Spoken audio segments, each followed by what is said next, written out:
This is the native duck mussel, and you can tell how old it is from the layers. So this is about 4 years old from the layers.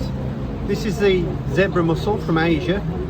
This is the Asian clam, and this is the native river snail. So this clam's only been in the country for about 20 years, and it's spread throughout our waterways in the 20 years we've known about it. Wow. Okay, thank you very much.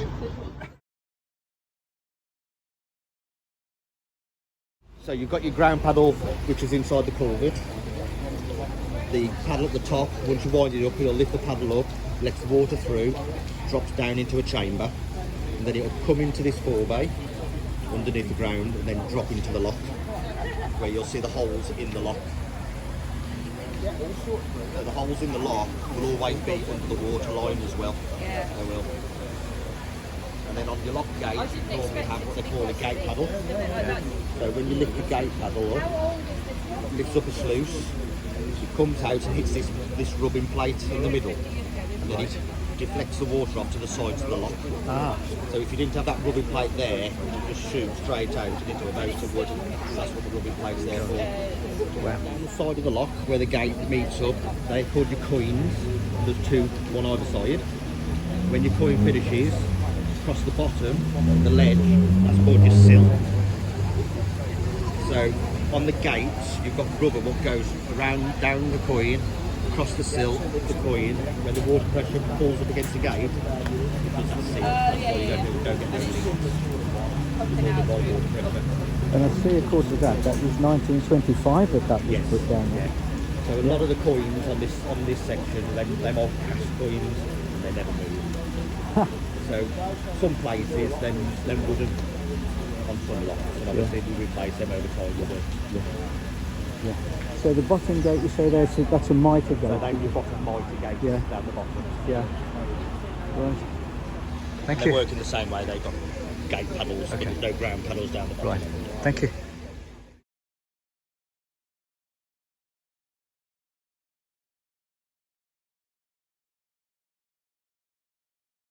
River Trust. Today's quite a unique experience. You get to go down into one of our locks that the team have been working on. Hasn't been any works here for about 25 years, so it's a once in a 25-year opportunity. So you'll get to go down, talk to the team that have been working on site here about what they've been doing. But also please ask them questions about what this is and what it does. They're quite unique, and it's quite an interesting way of moving boats through the water system. Just need to do a few safety bits first. First of all, the area that's set up here, it's not a construction site at the moment, but it's been made safe for public to be on site.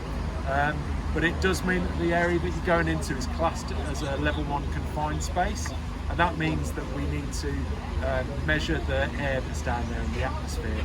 So there's a little monitor that's on the wall down there. If that goes off at any point, don't be alarmed. The staff will get you back out of the lock. It's just to make sure that any of the smoke that comes off the diesel pumps or any of the air that we're breathing doesn't change the atmosphere.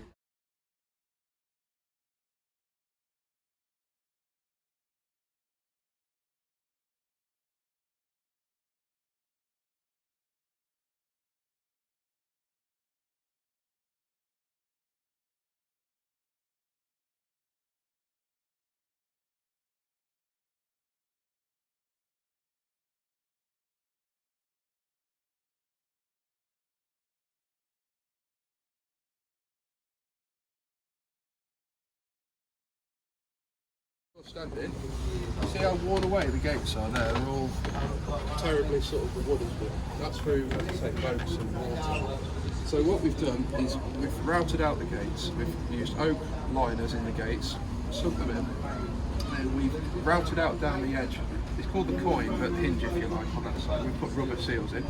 Same across the sill, which is the bottom where the gate shuts to. And then we use a saw and a plane, and we keep cutting away at the new liners and cutting away until the faces of these two gates just touch.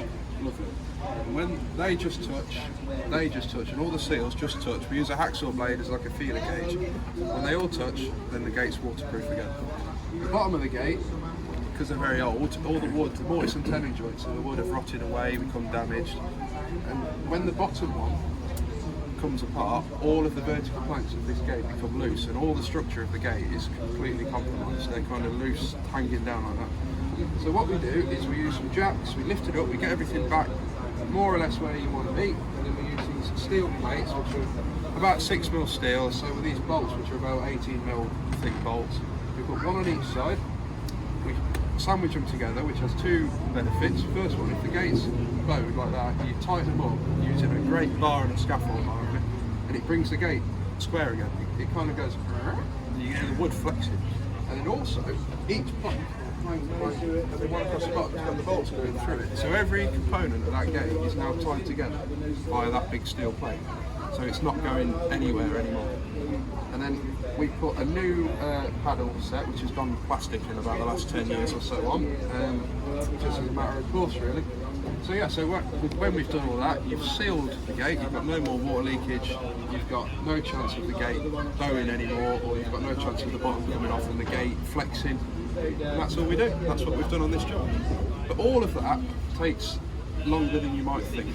If you're trying to use a router on a solid oak gate, it takes ages, because the router bit is about, say, that wide. You can only cut about 10mm because it's solid, it snaps the bit, the machine won't have it, your arms to kill in first off. It just, everything takes time. It just takes, and you've got to be so careful. If you put the wood in and you cut it too much, you take too much off, then you'll find that the sill and the points will touch, but you'll have a gap in the middle because you've cut too much off. So you have to keep cutting it, and then you open them and you check them. There's a lot of shouting involved, you know. Open the gates, check it. Shut the gates, check it. What? I'm on my phone. Shut up. And then it's like, you should keep doing it and doing it and doing it. And then you get the one cut, and you've got to be very careful with the sort of time. If you go a bit off like that, or a bit like that, you bugger it, you start again. And if you get the last one in and everything just shuts perfect, then it works really, really, really well. It's a really effective fix. But this lining job, I'm part of the team that does this, the emergency team, but I haven't actually done this. My team's been in Warwick, in Hatton in Warwick, I should say, and the Grand Union Canal, and we've done them from full top to bottom, which is a lot of bloody work. On the scaffold. Replacing the doors entirely? Well, no, replacing's better, but it's about £250,000. That's expensive. Ah, it is, £250,000. You know, this is about 20, 30 grand.